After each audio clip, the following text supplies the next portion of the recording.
मेरा सवाल प्रधानमंत्री जी से, और सिंपल सवाल है, नरेंद्र मोदी जी का अदानी के साथ क्या रिश्ता है? 20,000 करोड़ रुपए किसके हैं? क्या अदानी ग्रुप को बचाने के लिए LIC और SBI को ऑर्डर दिया गया? किसके कहने? प्रधानमंत्री जी, आपके फॉरेन ट्रिप्स पे अदानी जी और आप कितनी बार एक साथ गए? And in how many of these countries after you visited did Adani ji get a contract? Adani ji ने बीजेपी को पिछले 20 साल में कितने पैसे दिए हैं? इलेक्टोरल बॉन्ड्स में कितना पैसा दिया है? ये किसकी है? मॉरिशस में जो शेल कंपनीज है। और क्या ये काम अदानी जी फ्री में कर रहे हैं? सवाल पूछना मैं बंद नहीं करूंगा, मैं पूछता जाऊंगा, मुझे कोई डर नहीं लगता इन लोगों से। और अगर ये सोचें कि मुझे डिस्क्वालीफाई करके, धमका के, जेल में डाल के मुझे बंद कर सकते, नहीं, मेरी वो हिस्ट्री नहीं है। हम पूछेंगे, एक बार नहीं हजारों बार पूछेंगे, रुकेंगे नहीं। जब तक अदानी जी की सच्चाई नहीं निकलेगी तब तक हम नहीं रुकेंगे। नमस्कार, जनसंवाद में आपका स्वागत है दोस्तों। 59 बीजेपी नेताओं पर FIR दर्ज। सम्राट शहनवाज, विजय सिन्हा समेत कई नेता, 59 नेताओं पर नामजद होगी कार्रवाई, ताबड़तोड़ होगी गिरफ्तारी। बिहार से बड़ी खबर, तीसरी बड़ी खबर अपडेट में आपको बताएंगे, जहां बिग ब्रेकिंग शिंदे सरकार को लगे झटके की बताएंगे कैसे। 16 विधायक अयोग्य, एक ही झटका सुप्रीम कोर्ट का काफी। तीसरी चौथी खबर में बताएंगे, जहां बिग ब्रेकिंग शिंदे की जाएगी कुर्सी, कुछ दिनों के लिए अजीत पवार को मुख्यमंत्री बनाने जा रही है बीजेपी, बताएंगे इनके बारे में। मध्य प्रदेश में हुए व्यापम घोटाले में घिरी शिवराज सरकार की कांग्रेस हुई हमला, और बताएंगे इनके बारे में। इस बीच आजम खान की हत्या की साजिश कर रही योगी सरकार की, बताएंगे इनके बारे में। और इस बीच कैसे दिल्ली को डुबाया है मोदी सरकार ने, हो गए बड़े खुलासे की, ये भी हम आपको बताएंगे। और इस बीच मनीष सिसोदिया मामले में ED और CBI को कैसे सुप्रीम कोर्ट ने लगाया लताड़, ये भी हम आपको बताएंगे। इस बीच UCC को लेकर स्टालिन ने कहा, विविध सामाजिक ढांचे को दे रहा चुनौती ये कानून, समान नागरिक संहिता है ये गंभीर खतरा, विरोध के स्वर पे लिखा लेटर, ये भी बताएंगे। बड़ी खबर, RSS और बीजेपी में भयंकर टकराव, राज्यसभा के एक नाम पर भयंकर फूट, बताएंगे पश्चिम बंगाल के इस नाम के बारे में।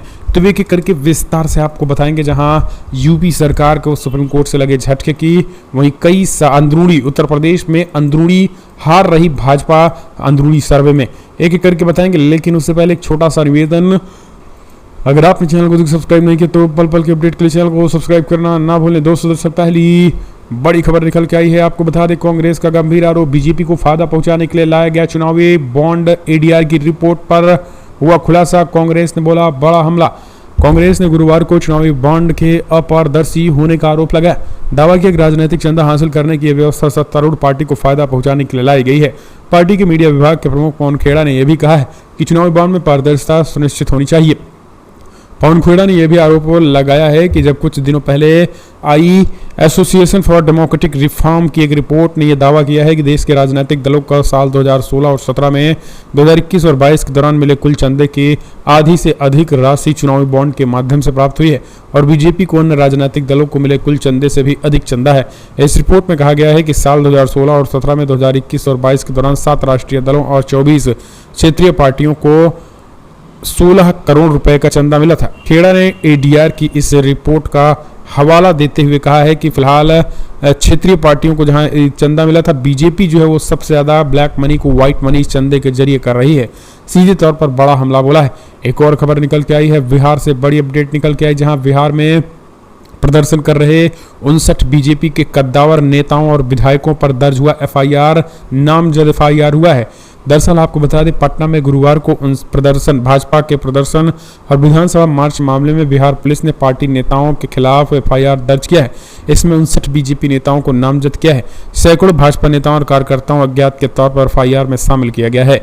बीजेपी नेताओं पर कोतवाली थाने में दर्ज प्राथमिकी के आधार पर जो है वो ये कार्रवाई की जा रही है।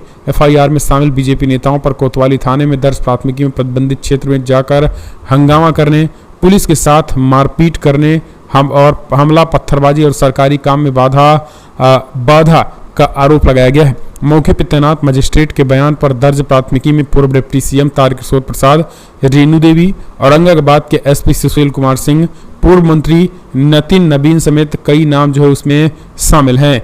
आपको बता दें, ये कहीं ना कहीं तगड़ा झटका, कल भी हंगामा हुआ था, लेकिन मार्शल ने आदेश दिया और सभी भाजपाइयों को उठाकर जो वो बाहर फेंक दिया गया था। कल ये बड़ी खबर निकल के आई थी, विधानसभा में हंगामा कर रहे थे। आगे एक और खबर निकल के आई है, सुप्रीम कोर्ट से लगा संजय गुट को तगड़ा झटका, 16 विधायक होंगे अयोग्य। सुप्रीम कोर्ट ने शुक्रवार को मुख्यमंत्री एकनाथ शिंदे और उनके खेमे के खिलाफ दायर अयोग्यता याचिकाओं पर फैसला करते हुए महाराष्ट्र विधानसभा अध्यक्ष द्वारा की जा रही देरी पर जमकर फटकार लगाई। उद्धव ठाकरे गुट द्वारा याचिका दायर करने पर अब विधानसभा अध्यक्ष को नोटिस जारी करते हुए तत्काल 16 विधायकों पर कार्रवाई का आदेश दिया। उन्होंने कहा कि जल्द से जल्द जो है वो इस पर कार्रवाई की जाए। आपको बता दें, वरिष्ठ अधिवक्ता देवदत्त कामत शिवसेना यूबीटी नेता सुनील प्रभु की ओर से पेश हुए हैं। इनमें उन्होंने याचिका में आरोप लगाया कि अध्यक्ष राहुल नार्वेकर एकनाथ शिंदे को मुख्यमंत्री के रूप में अवैध रूप से जारी रखने की अनुमति देने के लिए अयोग्यता याचिका पर फैसला में देरी कर रहे हैं, जिसके खिलाफ अयोग्यता याचिकाएं लंबित हैं। अब बस इसी पे मामले में जो है वो जमकर फटकार लगाई है। इस पूरे मामले में जो है 11 मई को सुप्रीम कोर्ट के एक पीठ संविधान पीठ को निर्देश दिया था कि महाराष्ट्र विधानसभा अध्यक्ष शिंदे सहित शिवसेना के 16 विधायकों के खिलाफ अयोग्यता याचिकाओं पर उचित समय में फैसला करना चाहिए, लेकिन अभी तक कोई फैसला नहीं हुआ था। इसी को लेकर जमकर फटकार लगे और कहा तत्काल कार्रवाई करो। अगली एक और खबर निकल के आई। मणिपुर में ईसाइयों की रक्षा में डबल इंजन सरकार विफल, मिजोरम के बीजेपी नेता ने लगाए आरोप लगाकर दिया इस्तीफा। मिजोरम में बीजेपी के प्रदेश उपाध्यक्ष आर वंचुआंग ने मणिपुर के मुख्यमंत्री एन बीरेन सिंह और केंद्रीय गृह मंत्री अमित शाह पर हिंसा प्रभावित राज्य में ईसाइयों की रक्षा करने में विफल रहने और समुदाय के प्रति उदासीन रवैये का आरोप लगाते हुए अपने पद से इस्तीफा दे दिया है। आपको बता दें, वाराचुंग में गुरुवार को मिजोरम प्रदेश बीजेपी अध्यक्ष का अपना इस्तीफा सौंप दिया है। अपने त्यागपत्र में कहा है कि मणिपुर राज्य में जातीय संघर्ष के हालिया प्रकोप के कारण मीटेल द्वारा अब तक 357 ईसाई चर्च, पादरी क्वार्टर और विभिन्न चर्चों से संबंधित कार्यालयों को जलाकर राख कर दिया गया है। हालांकि इस घटना के लिए मणिपुर के मुख्यमंत्री एन बीरेन सिंह से कोई दोष नहीं है, लेकिन केंद्रीय गृह मंत्री अमित शाह ने इम्फाल का दौरा किया, लेकिन उन्होंने चर्च की इमारतों को जलाने के लिए किसी को जिम्मेदार नहीं ठहराया। इस वजह से नाराजगी जो है बीजेपी नेताओं ने ताबड़तोड़ इस्तीफे देने शुरू कर दिए हैं।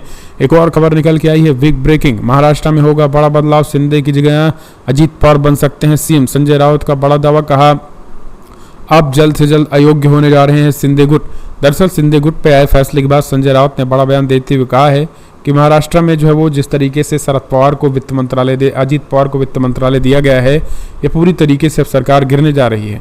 मंत्रिमंडल का विस्तार हो गया। महाराष्ट्र में सरकार में नए उप मुख्यमंत्री अजीत पवार को वित्त और योजना विभाग मिला है। संजय राउत ने कहा एकनाथ शिंदे को सीएम पद से हटाकर अजीत पवार को जो है वो सीएम बनाया जाएगा। ऐसा इसलिए क्योंकि अब उनके विधायक अयोग्य होने जा रहे हैं। एक और खबर निकल के आई है, फिर व्यापम घोटाले में फंसी शिवराज, पटवारी परीक्षा में गड़बड़ी, कांग्रेस ने शिवराज सरकार को घेरा, नियुक्ति पर लगी रोक। मध्य प्रदेश में एक बार फिर से व्यापम जैसी परीक्षा घोटाला सामने आई है।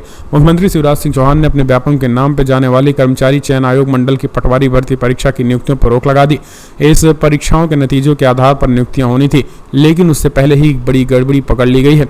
कर्मचारी चयन मंडल की पटवारी भर्ती परीक्षा में ग्वालियर के एक सेंटर के नतीजों में घोटाले के आरोप लग रहे हैं। सेंटर के नतीजों की जांच की जाएगी। कांग्रेस ने पटवारी भर्ती परीक्षा को बड़ा घोटाला बताते हुए हाई कोर्ट की सिटिंग जज से इसकी जांच कराने की मांग की है। पटवारी भर्ती में घोटालों की आशंका जताते हुए मध्य प्रदेश हाई कोर्ट के इंदौर बेंच में याचिका दाखिल की गई है और सीधे तौर पर यह तगड़ा झटका है। एक और खबर निकल के आई है, आजम खान की हत्या हो सकती है, स्वामी प्रसाद मौर्य का दावा। जी हां, दरअसल सपा नेता आजम खान को मिली सुरक्षा को यूपी सरकार ने वापस ले लिया। इसको लेकर सपा भारतीय जनता पार्टी पे पूरी तरीके से हमलावर है। अखिलेश यादव ने पहले हमला बोला, फिर बीजेपी पर स्वामी प्रसाद मौर्य ने मोर्चा खोल दिया। स्वामी प्रसाद मौर्य ने कहा आजम खान की सुरक्षा हटाए जाना जो है उनकी हत्या कराई जा सकती है। सुरक्षा हटा लिया गया है क्योंकि उनको मरवाना चाहती है बीजेपी। स्वामी ने कहा सरकार उन्हें 2.5 साल से जेल में रखने के बाद नहीं मरवा पाई, अब गुंडों से आजम को मरवाना चाहती है। स्वामी ने कहा कांवड़ यात्रियों पर पुष्प वर्षा करके ढोंग किया, व्यापारियों को परेशान किया जा रहा। 24 चुनाव में हम पूरी तरीके से तैयार हैं लोग और इनका सफाया करेंगे। अगली एक और खबर, यूडब्ल्यूसी समान नागरिक संहिता एक गंभीर खतरा, विविध सामाजिक ढांचे को दे रहा चुनौती, स्टालिन ने विधि आयोग को लिखा लेटर। दरअसल तमिलनाडु के मुख्यमंत्री एम.के. स्टालिन के प्रस्तावित समान नागरिक संहिता यूसीसी का कड़ा विरोध करते हुए सभी के लिए समान दृष्टिकोण अपनाने के खिलाफ तर्क दिया और विधि आयोग के अध्यक्ष को एक विस्तृत पत्र लिखकर अपनी चिंताओं को जाहिर किया। पत्र में उन्होंने कहा है कि यूसीसी एक गंभीर खतरा है और ये हमारे समाज के विविध सामाजिक ढांचे को चुनौती देता है। उन्होंने कहा है कि मैं भारत में समान नागरिक संहिता यानी यूसीसी के कार्यान्वयन के विचार के प्रति तमिलनाडु सरकार के कड़े विरोध को जताने के लिए पत्र लिख रहा हूँ, जो अपने बहुसांस्कृतिक सामाजिक ताने बाने के लिए जाना जाता है। उन्होंने कहा है मैं कुछ सुधारों की जरूरत को समझता हूं, लेकिन मेरा मानना है कि सामाजिक नागरिक संहिता एक गंभीर खतरा है और ये हमारे समाज में विविध ढांचे को चुनौती देता है। अगली एक और खबर, बीजेपी जबरदस्ती दिल्ली को बाढ़ में झोंक रही है, सांसद संजय सिंह ने किया खुलासा। राष्ट्रीय राजधानी दिल्ली में यमुना का जलस्तर बढ़ने की वजह से बाढ़ की स्थिति बनी हुई है। दिल्ली के सीएम अरविंद केजरीवाल और सभी मंत्री बाढ़ की स्थिति से निपटने के लिए ग्राउंड जीरो पर डटे हुए हैं। सीएम केजरीवाल विभिन्न बाढ़ प्रभावित इलाकों का जायजा लिया और अधिकारियों को आवश्यक दिशा निर्देश दिए। वहीं दिल्ली में आई बाढ़ को लेकर आम आदमी पार्टी के राज्यसभा सांसद संजय सिंह ने एक बार फिर से बड़ा हमला बोला है। केंद्र सरकार को जिम्मेदार ठहराते हुए संजय सिंह ने कहा है कि बीजेपी ओछी राजनीति करने में लगी है। कुंड बैराग में 3 राज्यों में पानी भेजा जा सकता है पानी, लेकिन राजनीतिक द्वेष के चलते यूपी और हरियाणा को न भेज दिल्ली को छोड़ा जा रहा है। 9 से 13 तारीख तक पानी यूपी और हरियाणा की तरफ न भेजकर दिल्ली की तरफ छोड़ा गया है, जिसके चलते दिल्ली में बाढ़ आ गई है। उन्होंने कहा है कि आम आदमी पार्टी बीजेपी जलती है और इसीलिए दिल्ली में पानी छोड़ रही है। एक और खबर निकल के आई है, ज्ञानवापी मस्जिद के वैज्ञानिक सर्वेक्षण की मांग वाली याचिका पे वाराणसी अदालत ने 21 जुलाई के लिए यह आदेश सुरक्षित रख लिया है। दरअसल यहाँ की एक अदालत ने काशी विश्वनाथ के बगल स्थित ज्ञानवापी मस्जिद के वैज्ञानिक सर्वेक्षण की मांग वाली याचिका पे शुक्रवार को 21 जुलाई के लिए अपना आदेश सुरक्षित रख लिया है। मामले में हिंदू पक्ष द्वारा दायर याचिका में पूरे ज्ञानवापी मस्जिद परिसर का सर्वेक्षण करने के लिए भारतीय पुरातत्व सर्वेक्षण ASI को निर्देश देने की मांग की गई थी। वकील विष्णु शंकर जैन ने कहा है कि हमने वजू खाना को छोड़कर पूरे ज्ञानवापी परिसर को पुरातात्विक और वैज्ञानिक ढांचे में बदल दिया है। सीधे तौर पर जो है वो इसी चीज को लेकर ये खबर निकल के आ रही थी और अब इस पूरे मामले में 21 जुलाई के लिए फैसला सुरक्षित रख लिया गया है। हिंदू पक्ष ने ये बड़ी बातें कही। एक और अपडेट निकल के आई है दोस्तों, लोकसभा चुनाव यूपी के 1/4 सांसदों को टिकट काट सकती है बीजेपी। दरअसल जयंत के लिए दरवाजे अब भी खुले हुए हैं। यूपी के 1/4 सांसदों के टिकट काट सकती है बीजेपी। लिस्ट को लेकर पूरी तैयारी चल रही है। आपको बता दें, भारतीय जनता पार्टी जो है वो अब करारी हार हारती नजर आ रही है। अगले साल होने वाले लोकसभा चुनाव के लिए बीजेपी ने रणनीति बनानी शुरू कर दी है। जिन राज्यों से बीजेपी को सबसे ज़्यादा उम्मीदें हैं उसमें उत्तर प्रदेश में शामिल हैं। आपको बता दें, अब बीजेपी जो है वो अपनी वजूद बचाने के लिए जुटी है। ऐसे में इस बार बीजेपी जो है वो अपने नए नए लोगों को लेकर आ सकती है। माना जा रहा है कि जयंत जो है वो जयंत चौधरी से कुछ केंद्रीय मंत्री बातचीत कर रहे हैं जो कि इसमें शामिल हो सकते हैं। एक और अपडेट, मनीष सिसोदिया की जमानत याचिका पर सुप्रीम कोर्ट ने सीबीआई और ईडी को भेजा नोटिस। 28 जुलाई को सुनवाई। दिल्ली के पूर्व उप मुख्यमंत्री मनीष सिसोदिया की जमानत याचिका पर सुप्रीम कोर्ट ने सीबीआई और ईडी को नोटिस जारी कर दिया। मामले में 28 जुलाई को सुनवाई होगी। सिसोदिया शराब घोटाला मामले में लगभग 5 महीने पहले गिरफ्तार हुए थे।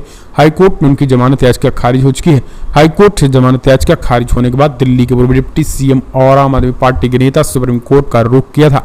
10 जुलाई को वरिष्ठ वकील अभिषेक मनु सिंघवी ने चीफ जस्टिस डीवाई चंद्रचूड़ के सामने यह मामला रखा था और तत्काल सुनवाई की मांग थी, जिसे सीजीआई ने स्वीकार कर लिया।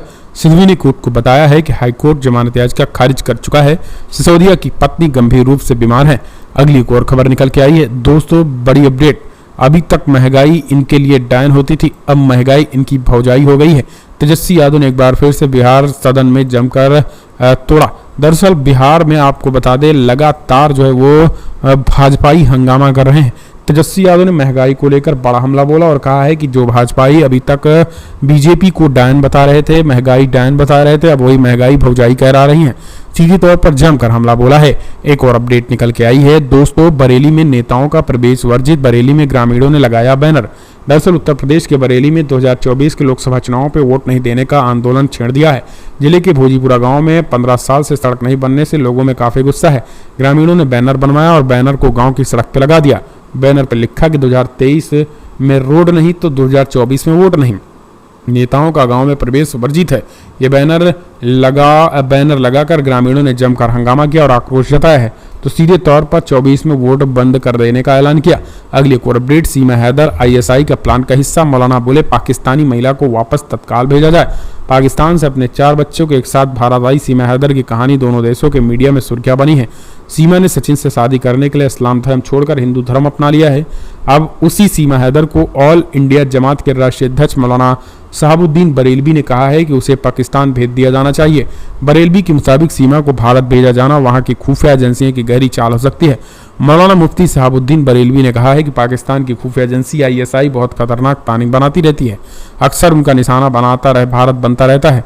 ऐसे में अगर भारत जो है वो एक बार फिर से मूर्ख नहीं बनना चाहिए और भारत को तत्काल जो है वो पाकिस्तान भेज देना चाहिए, इनको यहाँ पर नहीं रखना चाहिए। अगली एक और अपडेट, अगली एक और खबर निकल के आई है दोस्तों। अब हरियाणा के कुरुक्षेत्र में बीजेपी सांसद खिलाफ लगे मुर्दाबाद के नारे, बाढ़ में बेहाल लोगों का फूट गया गुस्सा। हरियाणा के कैथल जिले के गुहाना चीका में बुधवार को जेजेपी विधायक ईश्वर सिंह को थप्पड़ जड़ने के बाद बाढ़ में हुई तबाही झेल रहे लोगों का गुस्सा कुरुक्षेत्र में बीजेपी सांसद नायब सैनी पर फूट पड़ा। लोगों ने सांसद खिलाफ मुर्दाबाद के नारे लगाते हुए कहा कि जब हालात बिगड़ जाते हैं तो राजनीति करने आ जाते हैं। साथ ही लोगों ने पूछा कि तब यहाँ कहाँ थे। इतना ही नहीं, बीजेपी सांसद वहां से जाने लगे तो महिलाएं उनकी गाड़ी के सामने खड़ी हो गई। पुलिस ने किसी तरीके से उन्हें लोगों को बीच से निकाला। दरअसल हरियाणा में हालात यूं ही नहीं बने हैं। कई दिनों तक बारिश और बाढ़ से लोग जूझ रहे थे, लेकिन पूरा प्रशासनिक तंत्र गायब था। खुद सरकार के आंकड़े इस बात की तस्दीक कर रहे थे कि राज्य में बाढ़ से भारी तबाही हुई है। सरकार के जारी आंकड़े के मुताबिक फरीदाबाद, अंबाला, फतेहाबाद, पंचकुला, झज्जर, कुरुक्षेत्र, करनाल, कैथल, पानीपत, सोनीपत, यमुनानगर समेत राज्य के 11 जिले बाढ़ से प्रभावित हैं। मतलब 22 जिलों वाले प्रदेश का आधा हिस्सा बाढ़ से प्रभावित है। सीधे तौर पर यह कहीं ना कहीं तगड़ा झटका है और अब सांसदों का विरोध शुरू हो गया है।